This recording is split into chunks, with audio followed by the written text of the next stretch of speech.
हम अपने स्थान पर बैठ करके ही मौन रख करके अपने अपने आराध्य देव का स्मरण करते हुए उन सबको श्रद्धांजलि देंगे। उसके बाद मैं आज अपनी बात प्रारंभ करूंगा।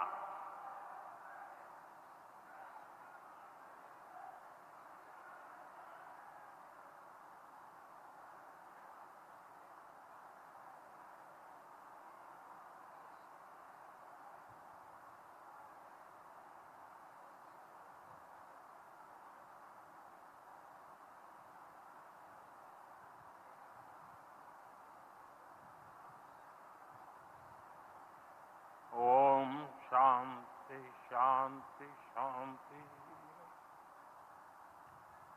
बिहार के राज्यपाल आरिफ मोहम्मद खान जी,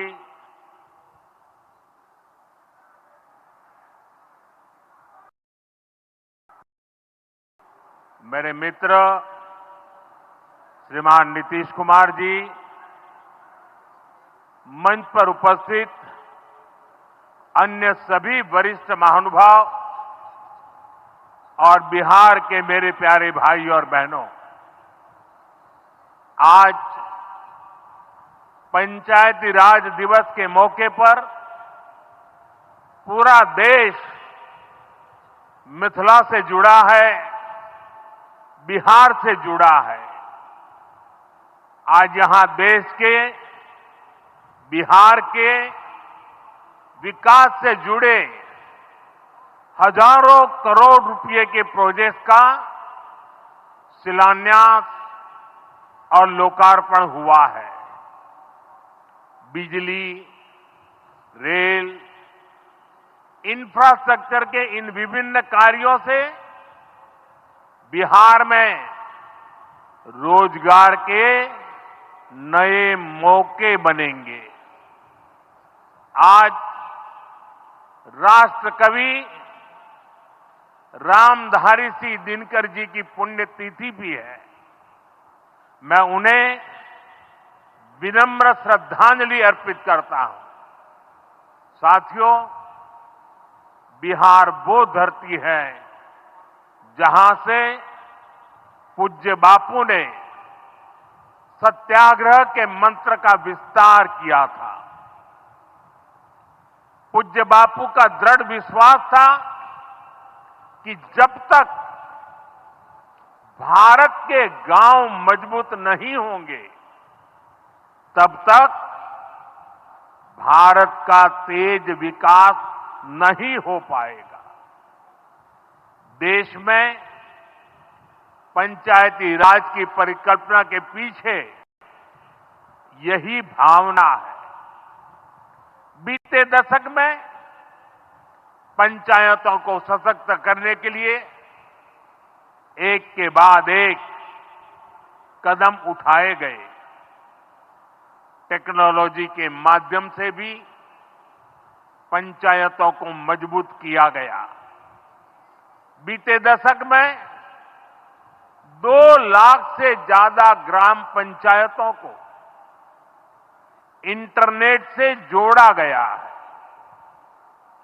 5.5 लाख से ज्यादा कॉमन सर्विस सेंटर्स गांवों में बने।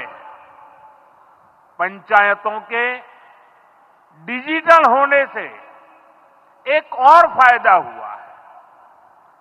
जीवन मृत्यु प्रमाण पत्र, भूमि धारण प्रमाण पत्र, ऐसे कई दस्तावेज आसानी से प्राप्त कर सकते हैं।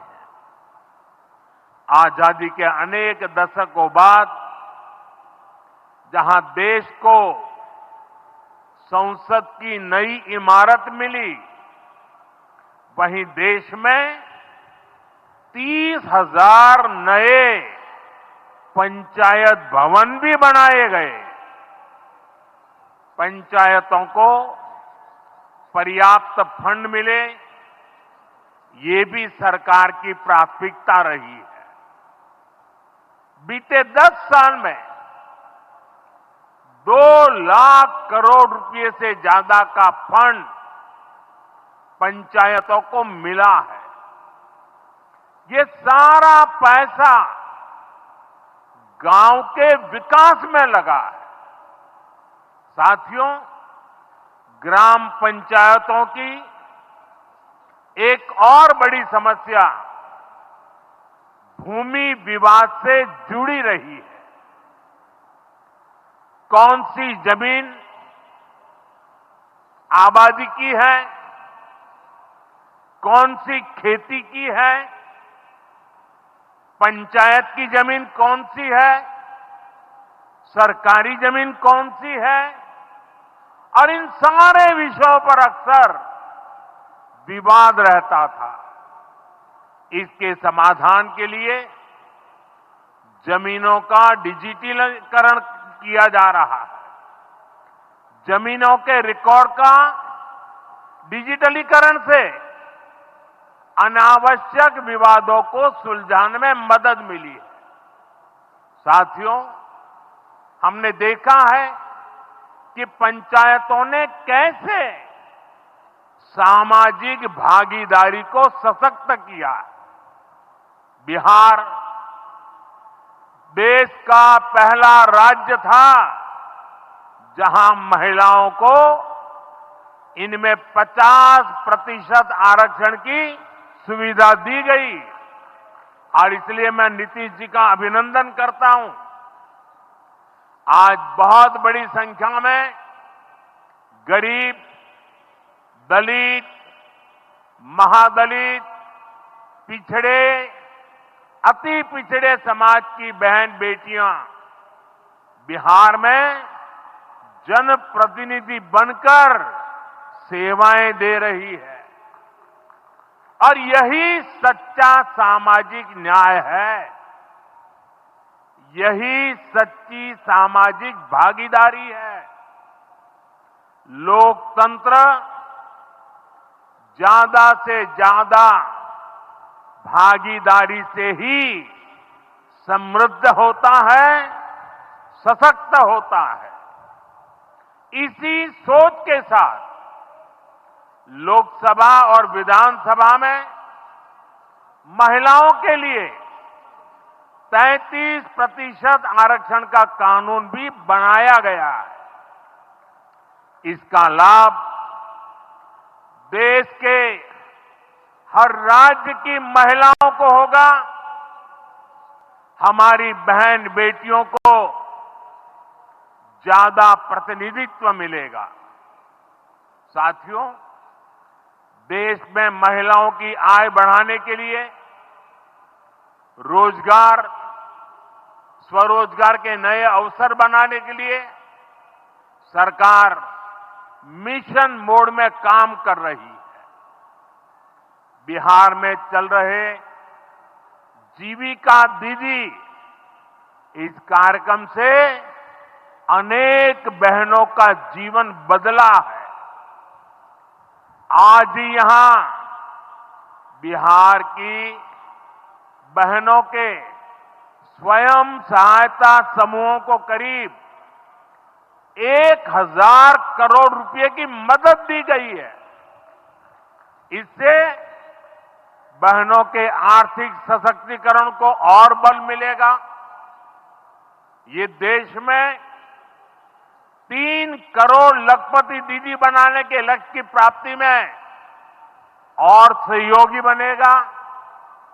साथियों, बीते दशक में ग्रामीण अर्थव्यवस्था को नई गति मिली है।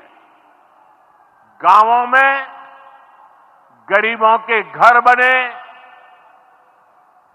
सड़कें बनी, पक्के रास्ते बने हैं, गांवों में गैस कनेक्शन पहुंचे, पानी के कनेक्शन पहुंचे, शौचालय बने हैं। ऐसे हर काम से गांव में लाखों करोड़ रुपए पहुंचे हैं। रोजगार के नए अवसर भी बने हैं। मजदूर से लेकर किसान और गाड़ी वाले से लेकर दुकानदार तक सबको कमाई के नए मौके मिले। इससे उस समाज को सबसे अधिक फायदा हो रहा है जो पीढ़ियों से वंचित रहे थे। मैं आपको पीएम आवास योजना का उदाहरण दूंगा। इस योजना का लक्ष्य है देश में कोई भी गरीब परिवार बेघर ना हो, सबके सिर पर पक्की छत हो। अभी जब इन माताओं बहनों को मैं घर की चाबी दे रहा था, उनके चेहरे पर जो संतोष नजर आ रहा था, उनमें जो नया आत्मविश्वास दिख रहा था, वो वाकई इन गरीबों के लिए काम करने की प्रेरणा का कारण बन जाता है। और इसी लक्ष्य के साथ बीते दशक में 4 करोड़ से अधिक पक्के घर बनवाए गए हैं। बिहार में भी अब तक 57 लाख गरीब परिवारों को पक्के घर मिल चुके हैं। ये घर गरीब, दलित, पिछड़े, अति पिछड़े, पसमानदा परिवार, ऐसे समाज के वंचित परिवारों को मिले हैं। आने वाले सालों में 3 करोड़ और पक्के घर गरीबों को मिलने जा रहे हैं। आज ही बिहार के करीब 1.5 लाख परिवार अपने नए पक्के घर में गृह प्रवेश कर रहे हैं। देश भर के 15 लाख गरीब परिवारों को नए घरों के निर्माण के स्वीकृति पत्र भी दिए गए हैं। इसमें भी 3.5 लाख लाभार्थी ये हमारे बिहार के ही हैं। आज ही करीब 10 लाख गरीब परिवारों को उनके पक्के घर के लिए आर्थिक मदद भेजी गई है। इसमें बिहार के 80,000 ग्रामीण परिवार और 1 लाख शहरी परिवार शामिल है। साथियों, बीता दशक भारत के इंफ्रास्ट्रक्चर का दशक रहा है। ये आधुनिक इंफ्रास्ट्रक्चर विकसित भारत की बुनियाद को मजबूत कर रहा है। देश के 12 करोड़ से अधिक ग्रामीण परिवारों के घरों में पहली बार नल से जल पहुंचा है। 2.5 करोड़ से अधिक घरों में बिजली का कनेक्शन पहुंचा है। जिन्होंने कभी सोचा नहीं था कि गैस के चूल्हे पर खाना बनाएंगे, उनको गैस सिलेंडर मिले हैं। अभी हाल में आपने खबर पढ़ी होगी, लद्दाख और सियाचिन में जहां सामान्य सुविधाएं तक पहुंचानी मुश्किल होती हैं, वहां अब 4G और 5G मोबाइल कनेक्शन पहुंच गया है। ये दिखाता है कि आज देश की प्राथमिकता क्या है। हमारे सामने आरोग्य जैसे क्षेत्र का भी उदाहरण है। कभी एम्स की तरह अस्पताल दिल्ली जैसे बड़े शहरों में ही होते थे। आज यहां दरभंगा में ही एम्स बन रहा है। बीते 10 सालों में देश में मेडिकल कॉलेज की संख्या करीब करीब दोगुनी हो चुकी है। यहां झंझारपुर में भी नया मेडिकल कॉलेज बन रहा है। साथियों, गांवों में भी अच्छे अस्पताल बने, इसके लिए देश भर में 1.5 लाख से ज्यादा आयुष्मान आरोग्य मंदिर बनाए गए हैं। बिहार में ऐसे 10,000 से अधिक आयुष्मान आरोग्य मंदिर बने हैं। इसी तरह जन औषधि केंद्र गरीब और मिडिल क्लास के लिए बहुत बड़ी राहत बन चुके हैं। यहां 80% डिस्काउंट पर सस्ती दवाएं मिलती हैं। बिहार में 800 से ज्यादा जन औषधि केंद्र बनवाए गए हैं। इससे बिहार के लोगों का 2,000 करोड़ रुपया दवाई पर होने वाला खर्च बचा है। आयुष्मान भारत योजना के तहत भी बिहार में लाखों परिवारों का मुफ्त इलाज हो चुका है। इससे इन परिवारों को हजारों करोड़ रुपयों की बचत हुई है।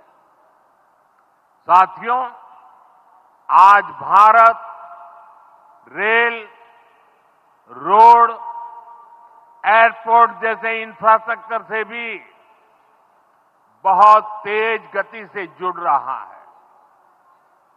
पटना में मेट्रो का काम चल रहा है। देश के 2 दर्जन से अधिक शहर मेट्रो सुविधा से जुड़े हैं। आज पटना से जयनगर के बीच नमो भारत रैपिड रेल की शुरुआत भी हुई है। इससे पटना से जयनगर के बीच का सफर बहुत कम समय में पूरा हो जाएगा। समस्तीपुर, दरभंगा, मधुबनी और बेगूसराय के लाखों लोगों को नमो भारत रैपिड रेल से मदद मिलेगी। साथियों, आज यहां अनेक नई रेलवे लाइनों का उद्घाटन और लोकार्पण हुआ है। सहरा से मुंबई तक आधुनिक अमृत भारत ट्रेन शुरू होने से हमारे श्रमिक परिवारों को बहुत सुविधा होगी। हमारी सरकार मधुबनी और झंझारपुर से ऐसे बिहार के दर्जनों रेलवे स्टेशनों को भी आधुनिक बना रही है। दरभंगा एयरपोर्ट से मिथिला की बिहार की एयर कनेक्टिविटी बेहतर हुई है। पटना एयरपोर्ट का भी विस्तार किया जा रहा है। विकास के इन कार्यों से बिहार में रोजगार के नए अवसर बन रहे हैं। साथियों, हमारे किसान ग्रामीण अर्थव्यवस्था की रीढ़ है। ये रीढ़ जितनी मजबूत होगी, गांव उतने ही मजबूत होंगे, देश उतना ही सशक्त होगा। हम सब जानते हैं, मिथिला का कोशी का एक क्षेत्र बाढ़ से बहुत परेशान रहा है। सरकार बिहार में बाढ़ के प्रकोप को कम करने के लिए 11,000 करोड़ रुपए खर्च करने वाली है। इससे बागमती, धार, बूढ़ी गंडक, कोसी पर बांध बनेंगे। इससे नहरों का निर्माण होगा, नदी के पानी से सिंचाई की व्यवस्था होगी और हर किसान के खेत तक पानी पहुंचाने का इंतजाम भी होगा। यानी अब बाढ़ की परेशानी भी कम होगी खेतों तक पर्याप्त पानी भी पहुंचेगा। साथियों, मखाना आज देश और दुनिया के लिए सुपर फूड है, लेकिन मिथिला की तो ये संस्कृति का हिस्सा है। इसी संस्कृति को हम यहां की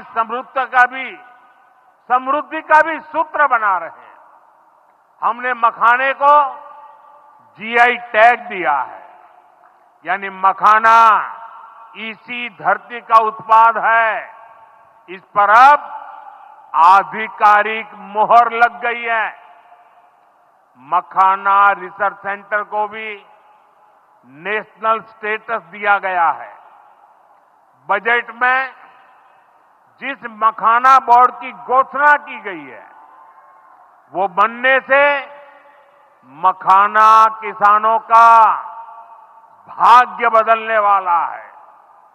बिहार का मखाना दुनिया भर के बाजारों तक सुपर फूड के रूप में पहुंचेगा। बिहार में national institute of food technology and management भी बनने वाला है। इससे यहां के नौजवानों को फूड प्रोसेसिंग से जुड़े छोटे उद्यम लगाने में और मदद मिलेगी। साथियों, खेती के साथ साथ मछली उत्पादन में भी बिहार निरंतर आगे बढ़ रहा है। हमारे मछुआरे साथी अब किसान क्रेडिट कार्ड की सुविधा का लाभ ले पा रहे हैं। इससे मछली के काम में जुटे अनेक परिवारों को लाभ हुआ है। पीएम मत्स्य संपदा योजना के तहत भी बिहार में सैकड़ों करोड़ रुपए के काम हुए हैं। साथियों,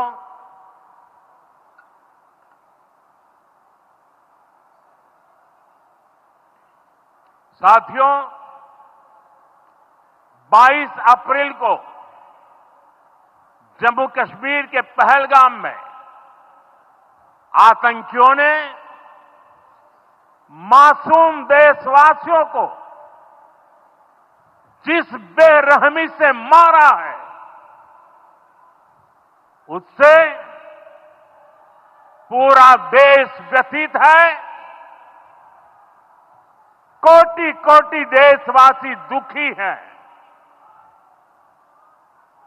सभी पीड़ित परिवारों के इस दुख में पूरा देश उनके साथ खड़ा है।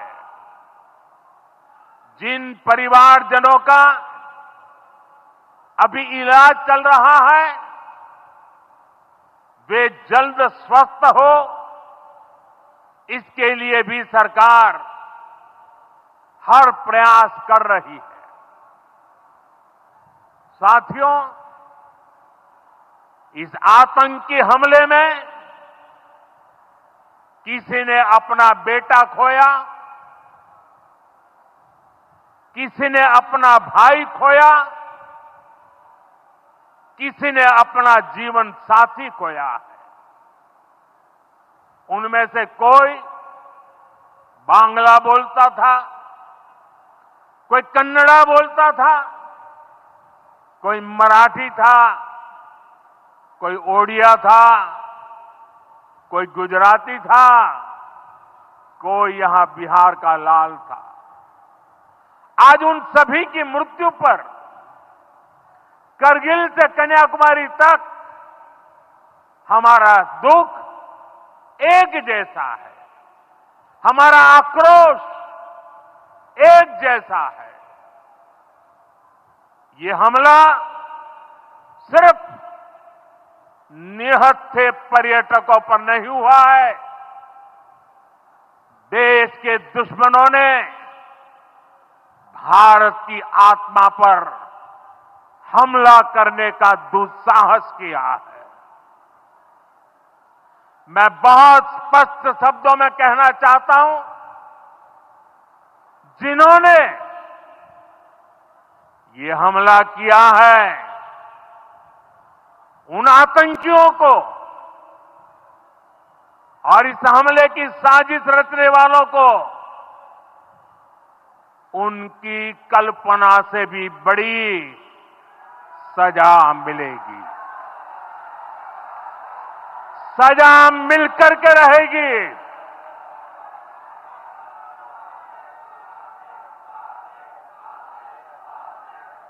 अब आतंकियों की बची खुची जमीन को भी मिट्टी में मिलाने का समय आ गया है।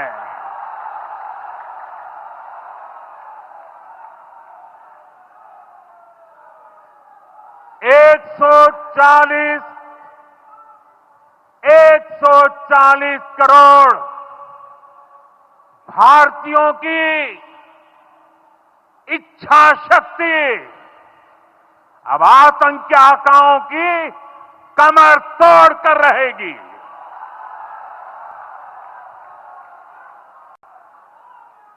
Friends, today from the soil of Bihar, I say to the whole world, India will identify, track and punish every terrorist and their backers. We will pursue them to the ends of the earth. India's spirit will never be broken by terrorism. Terrorism will not go unpunished. Every effort will be made to ensure that justice is done. The entire nation is firm in this resolve. Everyone who believes in humanity is with us. I thank the people of various countries and their leaders who have stood with us in these times. साथियों, शांति और सुरक्षा ये तेज विकास की सबसे जरूरी शर्त है।